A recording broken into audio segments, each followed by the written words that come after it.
তাহলে আগের ক্লাসে আমাদের শেষ হয়েছিল কোথায়?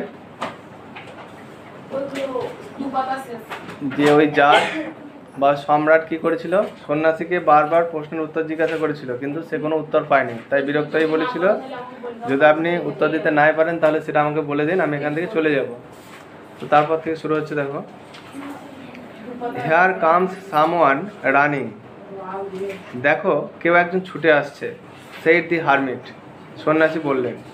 অর্থাৎ সন্ন্যাসী যারকে কি বলছে, যে দেখো বা দেখুন একজন ছুটে আসছে। Let us see who it is, দেখা যাক ওই ব্যক্তি কে আসছে বা কে। দ্য জার টার্নড রাউন্ড, যার ফিরে তাকালো, অর্থাৎ যার অন্যদিকে তাকিয়েছিল। তো যখন সন্ন্যাসী তাকে বললো যে একটা লোক ছুটে আসছে, তো তখন কি করলো, তাকে দেখার জন্য যার ফিরে তাকালো। অ্যান্ড এবং স দেখলো, কি দেখলো, এ বিয়ার্ডেড ম্যান, একটা বিয়ার্ডেড মানে হচ্ছে দাড়িওয়ালা, ঠিক আছে, বিয়ার্ডেড ম্যান, তাহলে একটা দাড়িওয়ালা লোককে দেখলো। কাম রানিং আউট, যে বেরিয়ে আসছিল বা ছুটে আসছিল, অফ দ্য উড, বনের ভিতর থেকে। The man held his hands pressed against his stomach, লোকটি তার পেটে হাত দিয়ে চেপে ধরেছিল। অ্যান্ড এবং ব্লাড ওয়াজ ফ্লোয়িং, রক্ত ঝরে পড়ছিল, ফ্রম আন্ডার দেম, তার নিচ থেকে, অর্থাৎ তার পেটে যে হাতটা চেপে ধরে রেখেছে তার নিচ থেকে রক্ত ঝরে পড়ছে।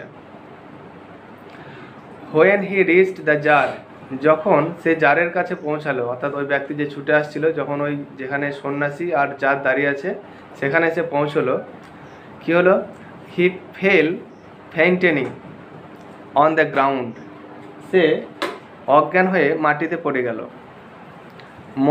মর্নিং ফিবলি, মর্নিং মানে হচ্ছে কি বিড়বিড় করা, ফিবলি মানে দুর্বলভাবে, অর্থাৎ মানে জ্ঞান হারিয়ে গিয়েছে। এবার সে জ্ঞান হারিয়ে গিয়েছে বলতে সম্পূর্ণ জ্ঞান তার হারায়নি, মানে হারিয়ে যাওয়ার মতোই হালকা একটু জ্ঞান আছে। তো সেই যেটুকু সেন্স আছে তার মাধ্যমে সে কী করছে, মর্নিং ফিবলি, অর্থাৎ খুব দুর্বলভাবে, মানে খুব দুর্বল কণ্ঠে বিড়বিড় করছে, অর্থাৎ কিছু বলার চেষ্টা করছে। The tsar and the hermit, tsar এবং সন্ন্যাসী, আনফেস্টেইনড, আনফেস্টেইনড মিনস রিমুভড, খুলে ফেলা, ঠিক আছে, তা খুলে ফেললো। দ্য ম্যানস ক্লথিং, ওই লোকটার পোশাক, অর্থাৎ যেহেতু রক্তে তার পোশাকগুলো সম্পূর্ণভাবে ভিজে গিয়েছে, তো তখন কি করলো, তারা দুজনে মিলে তার পোশাকগুলোকে খুলে ফেললো। দেয়ার ওয়াজ এ লার্জ উন্ড, একটা বড় ক্ষত, ইন হিজ স্টমাক, তার পেটে। তাহলে পোশাকটা যখন খুলে ফেললো তখন কি দেখলো, যে ওই লোকটার পেটে একটা বড় ক্ষত রয়েছে। The tsar washed it, tsar এটাকে ভালোভাবে ধুয়ে দিল। As best as he could, যতটা ভালোভাবে সে পারে, তাহলে যার যতটা ভালোভাবে পারে সেই ক্ষত স্থানটাকে কী করলো, ধুয়ে দিল। অ্যান্ড এবং ব্যান্ডেজড ইট উইথ হিজ হ্যান্ড কারচিপ, এবং হ্যান্ড কারচিপ মিনস রুমাল, ঠিক আছে, তাহলে জারের কাছে যে রুমালটা ছিল সেই রুমালটা দিয়ে সেই ক্ষত স্থানটাকে কী করলো, বেঁধে দিল, ব্যান্ডেজ করে দিল। অ্যান্ড এবং উইথ এ টাওয়েল, এবং একটা তোয়ালে দিয়ে, দ্য হারমিট হ্যাড, যে সন্ন্যাসীটার কাছে যে একটা তোয়ালে ছিল সেই তোয়ালেটা দিয়েও বেঁধে দিল। ক্ষতটা বেশ ভালো রকম ক্ষত, তো শুধু রুমাল দিয়ে আটকানো যাচ্ছে না, তো তোয়ালেটাও লাগিয়েছে, কিন্তু তোয়ালে দিয়েও আটকানো যাবে না, রক্ত প্রচণ্ড ক্ষরণ হবে। দেখো পরে কি বলছে, but the blood would not stop flowing, কিন্তু রক্ত ঝরে পড়া কোনো মতেই বন্ধ হলো না। অ্যান্ড এবং the tsar again and again, যার কী করছে, এগেইন অ্যান্ড এগেন ফ্রেজ একটা, তো যার বারবার রিমুভড, খুলছে, দি ব্যান্ডেজ, ব্যান্ডেজটাকে বা বাঁধনটাকে, সোকড উইথ, সোকড মানে কি অ্যাবজর্ব, ভিজে যাওয়া, ঠিক আছে, সোকড উইথ ওয়ার্ম ব্লাড, সে উষ্ণ রক্তে সিক্ত হয়ে যাওয়া ব্যান্ডেজটাকে কী করছে, বারবার খুলে দিচ্ছে। অ্যান্ড এবং ওয়াশড, আবার ধুয়ে দিচ্ছে। অ্যান্ড রিব্যান্ডেজড, পুনরায় ব্যান্ডেজ করে দিচ্ছে, বেঁধে দিচ্ছে। দ্য উন্ড, সেই ক্ষত স্থানটাতে বা ক্ষত স্থানটাকে। হোয়েন অ্যাট লাস্ট, অবশেষে, দ্য ব্লাড সিজড ফ্লোয়িং, তাহলে অবশেষে যখন রক্ত ঝরে পড়া বন্ধ হলো বা রক্ত পড়া থেমে গেল, দি ম্যান রিভাইভড, লোকটি বেঁচে উঠল। অ্যান্ড এবং asked for something to drink, এবং কিছুটা পানীয় চাইলো, পানীয় বলতে এখানে জল পান করতে চাইছে। তো পান করার জন্য কিছুটা জল চাইল। The tsar brought fresh water, tsar একদম টাটকা জল নিয়ে এলো। And gave it to him, এবং এটা তাকে দিল। মিন হোয়াইল, ইতিমধ্যে দ্য সান হ্যাড সেট, সূর্য অস্ত গেছে, অর্থাৎ সূর্য ডুবে গেছে। And it had become cool, এবং আবহাওয়াটা একটু ঠান্ডা শীতল মনে হচ্ছে, অর্থাৎ সূর্য ডুবে যাওয়ার পর আবহাওয়াটা একটু ঠান্ডা ঠান্ডা অনুভূত হচ্ছে। সো দি জার, তাই জার কী করলো, উইথ দ্য হারমিটস হেল্প, হারমিটের অর্থাৎ ওই সন্ন্যাসীর সাহায্য নিয়ে, ক্যারিড দ্য উন্ডেড ম্যান, সে আহত লোকটিকে নিয়ে গেল ইনটু দি হাট, কুড়ে ঘরের মধ্যে। তাহলে সন্ন্যাসীর সাহায্য নিয়ে যার ওই লোকটাকে, আহত লোকটাকে কুড়ে ঘরে ভিতরে নিয়ে গেল, যেহেতু বাইরে একটু ঠান্ডা লাগছে। অ্যান্ড এবং laid him on the bed, তাকে বিছানায় শুইয়ে দিল। লাইং অন দ্য বেড, বিছানায় শুয়ে। The man closed his eyes, লোকটা তার চোখ বন্ধ করলো। অ্যান্ড ওয়াজ কোয়াইট, এবং একদম শান্ত হয়ে থাকলো বা শান্তভাবে শুয়ে থাকলো চোখ বন্ধ করে। বাট, কিন্তু the jar was so tired, কিন্তু জার এতটাই ক্লান্ত হয়েছিল, ফ্রম হিজ ওয়াক, তার হাঁটার জন্য।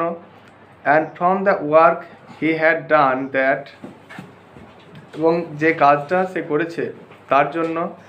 He crouched down on the threshold, কী করলো, ক্রাউচড মিনস ক্রিপিং, ক্রিপিং মানে কি, হামাগুড়ি দিয়ে যাওয়া, এখানে হবে তোমার নেল্ট, ঠিক আছে, মানে হামাগুড়ি দিয়ে কী করলো, বা তোমার ওই হাঁটুটা গেড়ে একটু বসে পড়লো।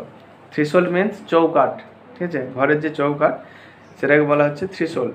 তো চৌকাঠের উপর সে হাঁটুটা ভাঁজ করে বসে পড়লো। অ্যান্ড অলসো ফেল অ্যাসলিপ, এবং তার কী হচ্ছিল, ঘুম ঘুম ভাব পাচ্ছিল। তাহলে যারও কিন্তু প্রচণ্ড টায়ার্ড হয়ে পড়েছে, ক্লান্ত হয়ে পড়েছে। প্রথমত ধরো, ও তো একটা সম্রাট, ও তো কখনো কোনো শারীরিক পরিশ্রম করে না। প্লাস কী হয়েছে, সে বনের ভেতর দিয়ে এখানে কী করেছে, সে হেঁটে সেই তার দেহরক্ষীদের বা বডিগার্ডদেরকে বাইরে রেখে ঘোড়া থেকে নেমে সে সন্ন্যাসীর কাছে হেঁটে হেঁটে এসেছে, সেটা একটা পরিশ্রম হয়েছে। তো তারপর কী হয়েছে, ওই সারাদিন যখন জারের সঙ্গে থেকে, তোমার সন্ন্যাসীটার সঙ্গে থেকেছে, হারমিটের সঙ্গে, এবং তার সঙ্গে থাকার সময় কী করেছে, তার হয়ে কিছুটা কাজ করেছে, মাটি কুপিয়েছে, একজন চাষির মতো কাজ করেছে, যার ফলে কী হয়েছে, তার শারীরিক পরিশ্রম হয়েছে অনেকটাই। তো যার কারণে সে খুব ক্লান্ত হয়ে পড়েছে এবং খুব ঘুম ঘুম ভাব পাচ্ছিল। তার জন্য কী করলো, সে চৌকাঠে বসে পড়লো ওই লোকটাকে বিছানায় শুইয়ে দিয়ে। So soundly that he slept all through the short summer night, তাহলে কী হলো, সো সাউন্ডলি অর্থাৎ এতটাই গভীরভাবে ঘুমিয়ে পড়লো, কী হলো, that he slept all through the short summer night, যে এক ঘুমেই তার এই গ্রীষ্মের রাতটা পেরিয়ে গেল, অর্থাৎ একটা ঘুমে সমগ্র রাতটা পার হয়ে গেল, অতিক্রান্ত হয়ে গেল। When he awake in the morning, যখন সকালবেলায় সে জেগে উঠলো বা ঘুম থেকে উঠলো, ইট ওয়াজ লং বিফোর, অনেকটা সময় লাগলো। হি কুড রিমেম্বার, তার মনে করতে, হোয়ার হি ওয়াজ, সে কোথায় ছিল বা সে কোথায় আছে। Or who was the strange bearded man, strange মানে আমরা জানি কি অদ্ভুত, এখানে হবে কি অপরিচিত। Who was the strange bearded man, কে ছিল ওই অপরিচিত দাড়িওয়ালা লোকটা। লাইং অন দ্য বেড, যে বিছানায় শুয়ে রয়েছে। অ্যান্ড গেজিং মানে সিনোনিম হচ্ছে স্টেয়ার্ড, স্থির দৃষ্টিতে বা এক দৃষ্টিতে তাকিয়ে থাকা কারোর দিকে। তাহলে কি হচ্ছে, অ্যান্ড গেজিং অর্থাৎ এক দৃষ্টিতে তাকিয়ে আছে, ইন্টেন্টলি উৎসাহের সঙ্গে, একটা আগ্রহ নিয়ে তার দিকে তাকিয়ে আছে এক দৃষ্টিতে। অ্যাট হিম, তার দিকে, উইথ শাইনিং আইজ, উজ্জ্বল দৃষ্টিতে, অর্থাৎ মানে তার চোখ দুটো তাকিয়ে আছে, সে জল জল করছে চোখ দুটো, এবং তার দিকে অর্থাৎ জারের দিকে ওই লোকটা এক স্থির দৃষ্টিতে একটা আগ্রহের সঙ্গে তাকিয়ে রয়েছে, যেন কিছু একটা বলতে চাইছে এরকমভাবে। ফরগিভ মি, আমাকে ক্ষমা করুন। সেইড দি বিয়ার্ডেড ম্যান, দাড়িওয়ালা লোকটি বলল, ইন এ উইক ভয়েস, দুর্বল কণ্ঠে, অর্থাৎ এমনিতে ধরো আঘাত লেগেছে, অসুস্থ, সেই কারণে দুর্বল, প্লাস আরও একটা ঘটনা আছে যে কারণে জারকে দেখে সে ভয় পাচ্ছে, ঠিক আছে। তো ভয় পাওয়ার কারণে তার যে কণ্ঠস্বর সেটা আরও দুর্বল হয়ে গিয়েছে, ক্ষীণ হয়ে গিয়েছে। তো এরকম একটা ক্ষীণ দুর্বল কণ্ঠে কি বলছেন যে আমাকে ক্ষমা করে দিন। হোয়েন হি স দ্যাট, যখন সে দেখলো যে দ্য জার ওয়াজ অ্যাওয়েক, যে জার জেগে উঠেছে, and was looking at him, এবং তার দিকে তাকিয়ে আছে। আই ডোন্ট নো ইউ, আমি তো আপনাকে চিনি না। কথাটা কে বলছে? জার বলছে। But and have nothing to forgive you for, আর তাই আপনাকে ক্ষমা করার কোনো কথাই তো নেই বা কোনো প্রশ্নই ওঠে না। সেইড দ্য জার, জার বলল। তো জার কি বলছে যে আমি তো আপনাকে কোনো দিন আগে দেখিনি, জারের কাছে তো এই লোকটা সম্পূর্ণ অপরিচিত, সে কখনো দেখেইনি ওকে। তো জার কি বলছে, আমি তো আপনাকে চিনিই না, তাহলে আপনাকে ক্ষমা করার প্রশ্ন আসছে কোথা থেকে? You do not know me, আপনি আমাকে চেনেন না। বাট, কিন্তু আই নো ইউ, আমি আপনাকে চিনি। I am that enemy of yours, আমি হলাম আপনার সেই শত্রু। হু, যে, সোর, সোর প্রেজেন্ট ফর্ম হচ্ছে কি সোয়ার, শপথ করা। তাহলে সোর, যে শপথ করেছিল, to revenge himself on you, আপনার প্রতি প্রতিশোধ নেওয়ার। Because you executed, executed mean হত্যা করা, কারোর জীবন নিয়ে নেওয়া। ঠিক আছে, তাহলে বিকজ ইউ এক্সিকিউটেড, কারণ আপনি হত্যা করেছিলেন হিজ ব্রাদার, তার ভাইকে, অর্থাৎ আমার ভাইকে আপনি হত্যা করেছিলেন। অ্যান্ড সিজড হিজ প্রপার্টি, এবং তার সমস্ত সম্পত্তি আপনি দখল করেছিলেন। তাহলে লোকটা কি বলছে? দাড়িওয়ালা লোকটা জারকে বলছে যে আপনি আমাকে চেনেন না ঠিক আছে, কিন্তু আমি আপনাকে চিনি, আর আমি হচ্ছি আপনার একজন শত্রু। কারণ আমি প্রতিজ্ঞা করেছি যে আপনাকে হত্যা করব এবং আমি প্রতিশোধ নেব, কারণ আপনি একসময় আমার ভাইকে হত্যা করেছিলেন এবং আমার ভাইয়ের সমস্ত সম্পত্তি আপনি জোর করে দখল করে নিয়েছিলেন। I knew you had gone alone to see the hermit, আমি জানতাম যে আপনি একাই ওই সন্ন্যাসীর সঙ্গে দেখা করতে যাচ্ছেন। অ্যান্ড এবং আই রিজলভড, এবং আমি দৃঢ় প্রতিজ্ঞ হয়েছিলাম, অর্থাৎ মানে এমন সিদ্ধান্ত নিয়েছে আজকে যারকে মেরে ফেলবেই বা তাকে হত্যা করবেই, প্রতিশোধ সে নেবেই তার ভাইকে হত্যা, এরকম একটা সিদ্ধান্ত নিয়েছিলাম। টু কিল ইউ, আপনাকে হত্যা করার। অন ইউর ওয়ে ব্যাক, আপনার ফেরার পথে, অর্থাৎ আমি সিদ্ধান্ত নিয়েছিলাম আপনি যখন যারের সঙ্গে দেখা ওই সন্ন্যাসীর সঙ্গে দেখা করে ফিরবেন, সে ফেরার পথে আমি আপনাকে হত্যা করব, কারণ তখন আপনি একাই থাকবেন, একাই ফিরে আসবেন। বাট দি ডে পাস্ট, কিন্তু সারা দিন কেটে গেল। And you did not return, কিন্তু আপনি ফিরে এলেন না। So I came out from my ambush, ambush মানে কি? গোপন ডেরা। ঠিক আছে, তো আমি গোপন ডেরা থেকে বেরিয়ে এলাম। টু ফাইন্ড ইউ, আপনাকে খোঁজার জন্য। অর্থাৎ তাহলে যখন জার গিয়েছে সন্ন্যাসীর সঙ্গে দেখা করতে, এ কিন্তু প্রথম থেকে জারকে ফলো করেছে। তো যখন ফিরে আসবে তখন তাকে হত্যা করবে, এরকম একটা প্ল্যান সে করেছিল, এবং কি করেছিল, একটা গোপন জায়গাতে লুকিয়েছিল যে যখন আসবে তখন সে জারকে আক্রমণ করবে। কিন্তু কি হয়েছে, এদিকে তো জার তোমার এই সন্ন্যাসীর কাছে এসে উত্তর পায়নি, যার ফলে তাকে সারাদিন সন্ন্যাসীর সঙ্গে কাটাতে হয়েছে।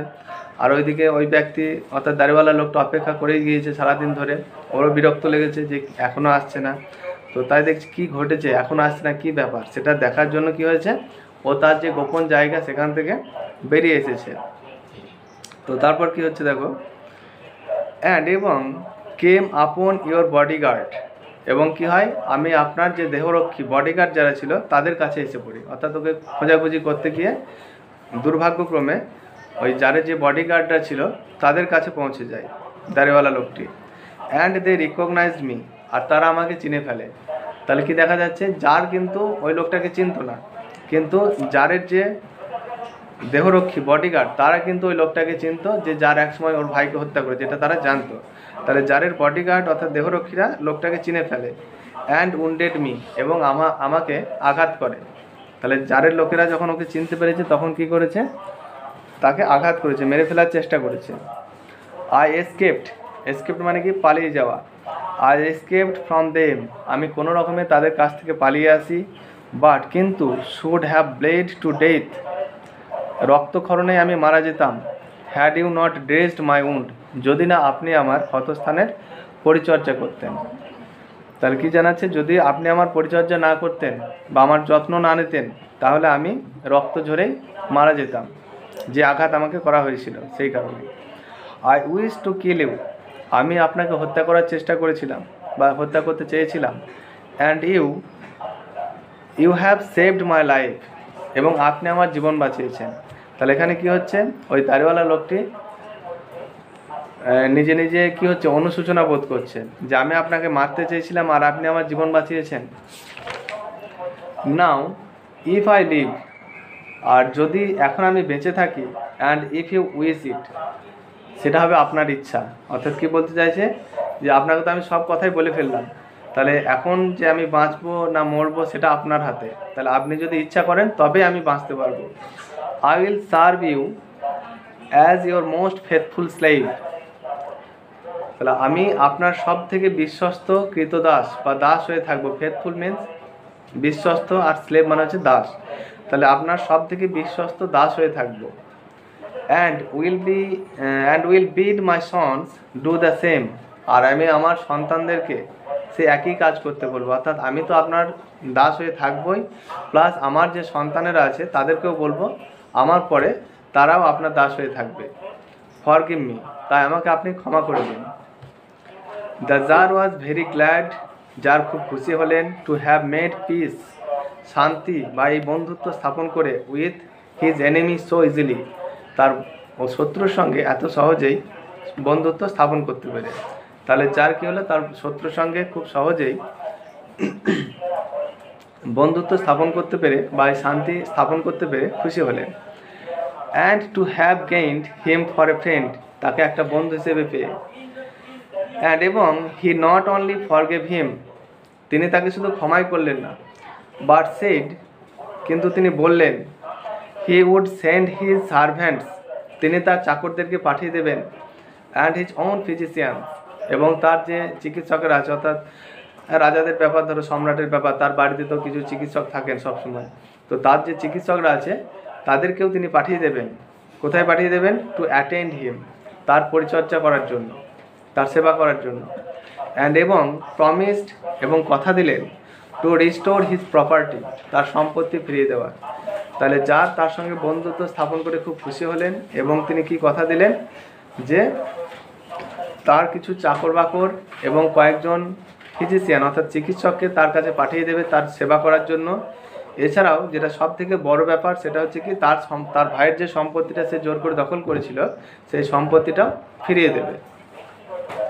Having taken leave of the wounded man, এই আহত লোকটার কাছ থেকে বিদায় নেওয়ার পর, অর্থাৎ সেই ও চৌকাঠে বসেছিল যার, আর ওই লোকটা কি বিছানায় শুয়েছিল। তো এইভাবে তাদের কথোপকথন চলছিল এতক্ষণ ধরে। তো এই কথোপকথন যখন শেষ হলো, তখন কি হলো, তার কাছ থেকে বিদায় নিয়ে বেরিয়ে এলো। এবার যাদের তো বসে থাকলে চলবে না, সেই যে উত্তর চাইতেছে যে তিনটে, সে আবার সন্ন্যাসীর কাছে যাবে, আবার জিজ্ঞাসা করবে, তারপর সে যদি উত্তর না পায় তাহলে সে বাড়ি ফিরে যাবে। তো তার জন্য কি করলো, তার কাছ থেকে অর্থাৎ ওই আহত লোকটার কাছ থেকে বিদায় নিয়ে বেরিয়ে এলো ঘর থেকে। The Tsar went out into the porch, porch মানে হচ্ছে কি বারান্দা, তাহলে জার বারান্দায় গেল। অ্যান্ড লুকড অ্যারাউন্ড, এবং চারপাশে ফিরে দেখলো, লুকড অ্যারাউন্ড, চারপাশে তাকিয়ে দেখলো, খুঁজছে, কাকে খুঁজছে? ফর দ্য হারমিট, সেই সন্ন্যাসীটাকে। বিফোর গোয়িং অ্যাওয়ে, চলে যাওয়ার পূর্বে। He wished once more to beg an answer, আরও একবার তার প্রশ্নের উত্তরগুলি সে জানতে চায়। To the answer to the question, সেই প্রশ্নে হি হ্যাড পুট, যেগুলো সে জারকে করেছিল। তাহলে চলে যাওয়ার আগে জারকে যে প্রশ্নগুলো সে করেছিল, সেই প্রশ্নের উত্তরগুলো জানার আর একবার চেষ্টা করবে। The hermit was outside, hermit অর্থাৎ সন্ন্যাসীটা বাইরেই ছিল। অন হিজ নিজ, নিজ মিন্স হাঁটু গেড়ে বসে থাকা, ঠিক আছে। তাহলে সে হাঁটু গেড়ে বসেছিল, কী করছিল তাহলে হাঁটু গেড়ে বসে? সোয়িং সিডস, বীজ বপন করছিল। সোয়িং মানে কি বপন করা, সিডস মানে হচ্ছে বীজ, বীজ বপন করছিল। ইন দ্য বেডস, তাহলে সেই বেডগুলিতে, সারিগুলিতে, যে সারিগুলো আগের দিন তৈরি করা হয়েছিল।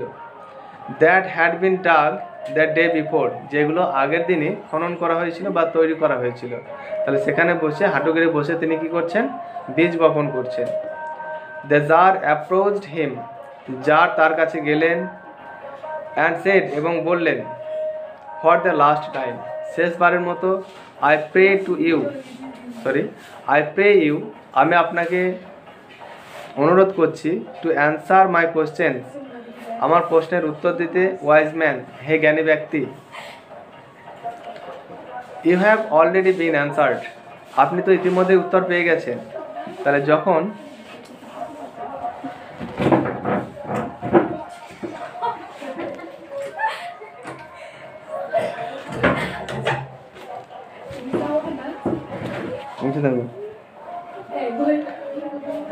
তাহলে যখন যার কি বলছে লাস্ট বারের জন্য বা শেষবারের জন্য, তাই কি বলছে আমি আপনার কাছে শেষবারের জন্য উত্তরগুলো জানতে চাইছি, এবার আমি চলে যাব। তো তখন কি বলছে সন্ন্যাসীটা, you have already been answered, আপনি তো ইতিমধ্যেই প্রশ্নের উত্তর পেয়ে গেছেন।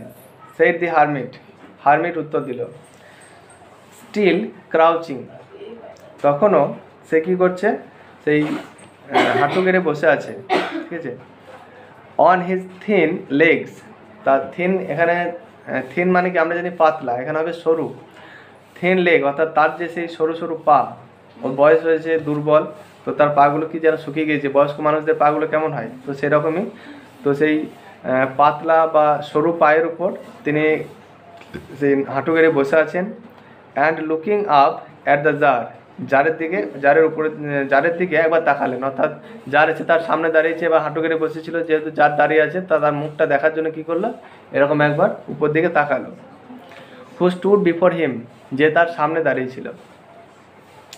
হাউ অ্যান্সার্ড, কীভাবে উত্তর পেলাম। হোয়াট ডু ইউ মিন, আপনি কি বলতে চাইছেন। আস্কড দ্য জার, জার জিজ্ঞাসা করলো, অর্থাৎ জার তো অবাক হয়ে যাচ্ছে, যার দেখছে আমি প্রশ্ন করেই যাচ্ছি, কোনো উত্তরই দিল না আমাকে কাল থেকে, এখন আবার বলছে যে আপনি উত্তর পেয়ে গিয়েছেন। তো তিনি অবাক হয়ে কী বলছেন, যে আপনি এসব কী কথা বলছেন, যে আমি কিভাবে উত্তর পেলাম, কি বলতে চাইছেন আপনি। তখন কি বলছে সন্ন্যাসী, দেখো, ডু ইউ নট সি, আপনি কি বুঝতে পারছেন না।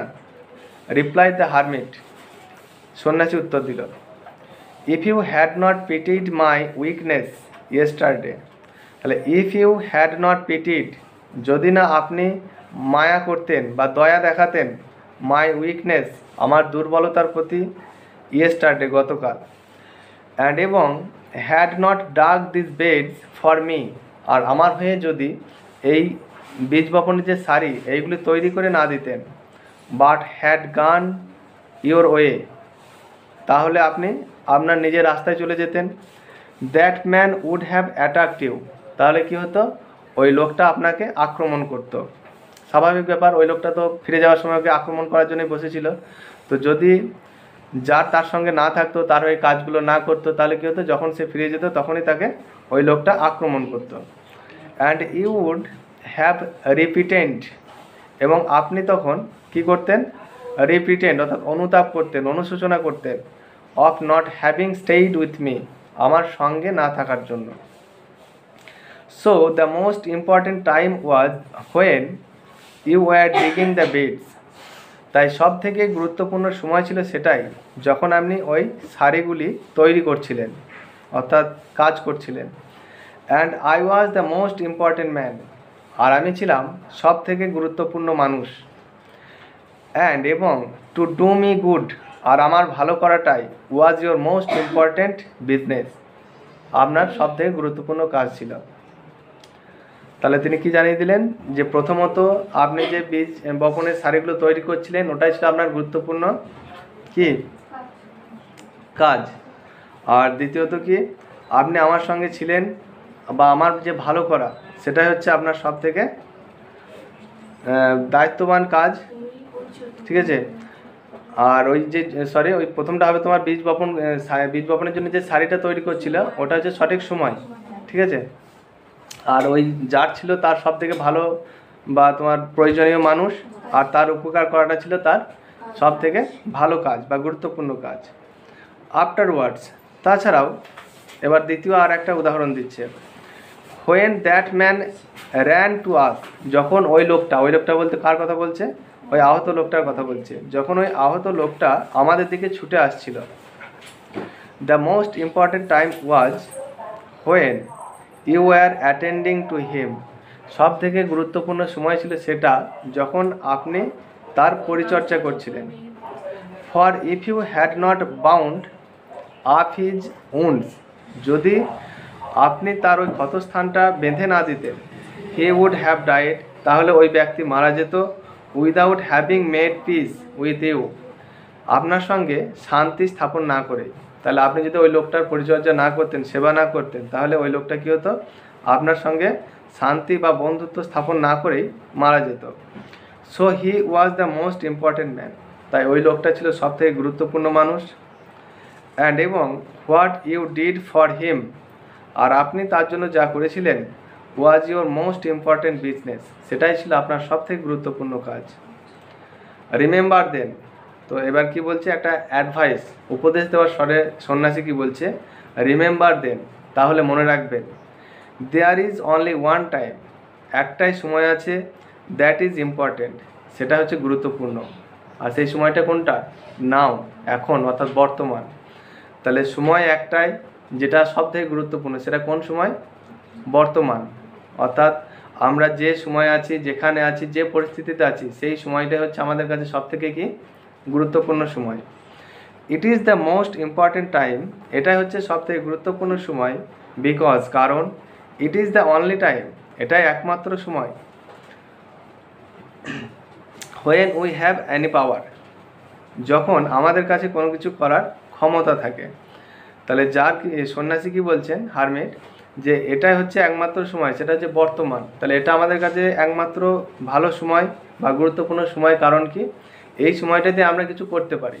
অর্থাৎ দেখো, আমরা অতীতেও ফিরে যেতে পারবো না, ভবিষ্যতে গিয়েও কোনো কাজ করতে পারবো না। অর্থাৎ আমি আজকে বর্তমান আছি, ভবিষ্যতে কাল আমি করব, আমি ভাবতে পারি, আমি 10 দিন পরে কোথাও যাব, কোনো একটা ভালো কাজ করবো, ভাবতে পারি, কিন্তু সেটা কি আজকে এই মুহূর্তে আমি করতে পারবো না। অর্থাৎ সেটা ভবিষ্যতে, আমি আজকে ভাবলাম ভবিষ্যতে আমি 4 দিন পরে হোক, 10 দিন পরে হোক একটা ভালো কাজ করব, কিন্তু সেটা আমি ভাবলাম, এবার 10 দিন পরে তো আমার পরিস্থিতি পাল্টে যেতে পারে, তখন তো আমি নাও পারতে পারি কাজটা।